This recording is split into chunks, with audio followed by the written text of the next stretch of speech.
Hello everyone. Today we will start our 20th chapter, Understanding Secularism. Now, in your previous chapter, that was Indian Constitution, I have explained you the word secularism. Secularism means in India we are free to follow any and every religion we feel like, and state or law does not interfere in following any religion. Now, what is secularism? Indian Constitution contains fundamental rights that protect us against the state power as well as against the tyranny of the majority. The Indian Constitution gives individuals the freedom to live by their religious beliefs and practices as they interpret them.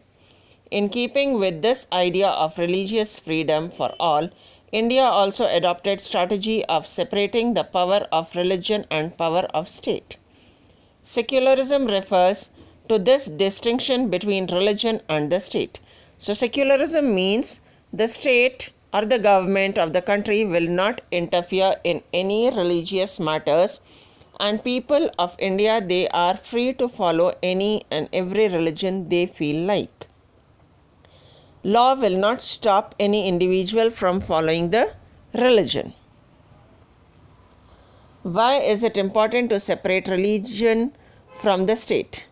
This is important for a country to function democratically. So, our country is a democratic country, and to function democratically, we need to have secularism in our country. Almost all the countries of the world will have more than one religious groups living in them. Within these religious groups, there will most likely be one group that is in majority.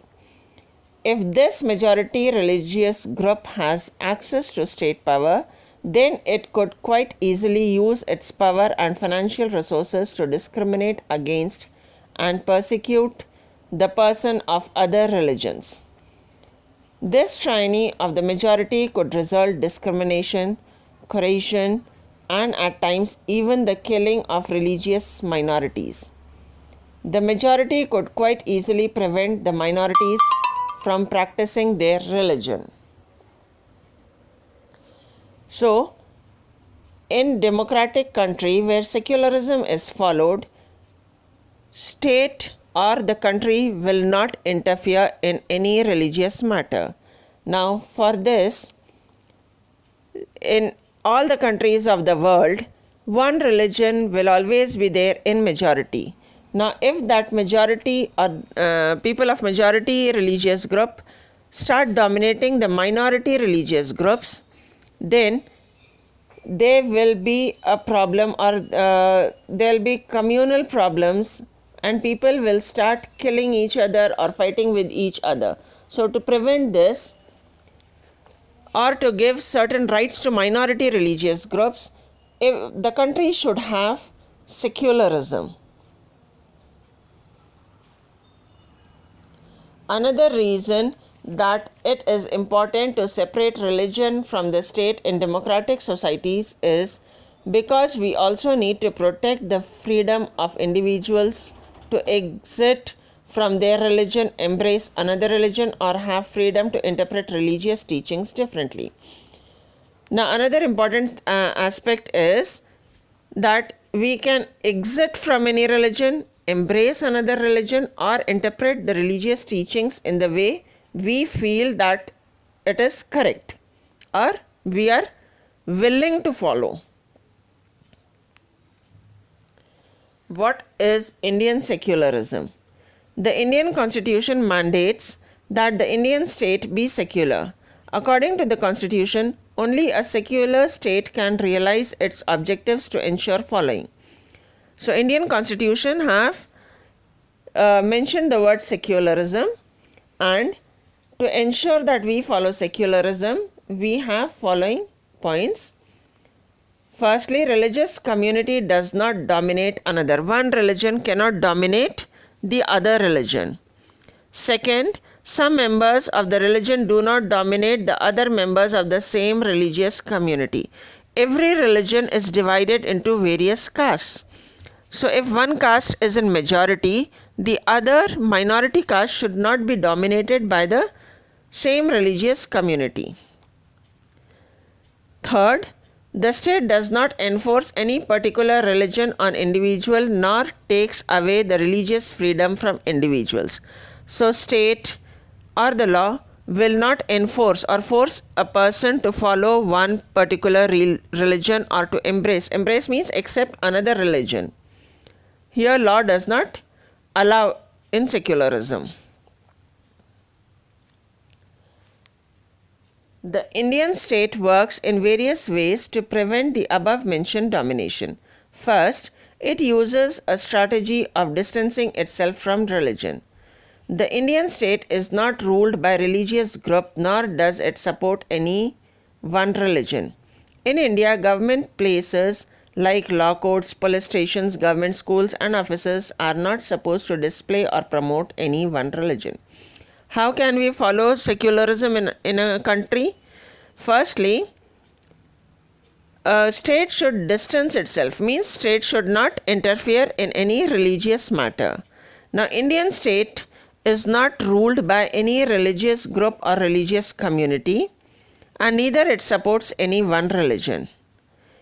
In India, government places like law courts, police stations, government schools, offices, they are not supposed to promote any one religion or display the teachings of any religion. The second way in which Indian secularism works is to prevent above domination is through a strategy of non-interference. This means that in order to respect the sentiments of all religions and not interfere with religious practices, the state makes certain exemptions from particular religious communities. Now, state will not interfere in any religion because it may affect the sentiments of the one religious community. So it exempts itself from practicing any one particular religion. Third way is to promote secularism to prevent change religion-based exclusions and discrimination of lower caste is that the Indian Constitution bans untouchability. Similarly, to ensure that law relating to equal inheritance rights are respected, the state may have to intervene in the religious-based personal laws of the communities. Now, there was untouchability in India before our independence. People of lower caste were looked down by the people of higher caste. So, Indian Constitution bans untouchability. The second way is that somewhere where personal laws means laws of religion, where they are not giving equal rights, there the law interferes and see that all the communities get equal rights in the Indian society. The intervention of the state can also be in the form of support. The Indian Constitution grants the rights to religious communities to set up their own schools and colleges. It also gives them financial aid on non-preferential basis.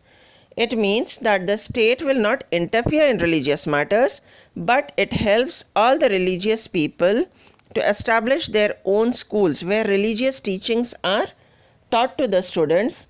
There are religious schools and colleges where religious teachings are done, and whichever school or college required any financial support, Indian government gives or provides financial aid on non-preferential basis. That is, it will not prefer any one religion. All religions are treated equally. The Indian state is secular and it works on various ways to prevent religious domination. The Indian Constitution guarantees fundamental rights that are based on these secular principles. So, in India, religious domination is not there, and fundamental rights given in our Constitution protects secularism.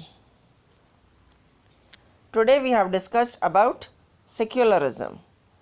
Homework: what is secularism? Secondly, why is it important to separate religion from the state? Thank you.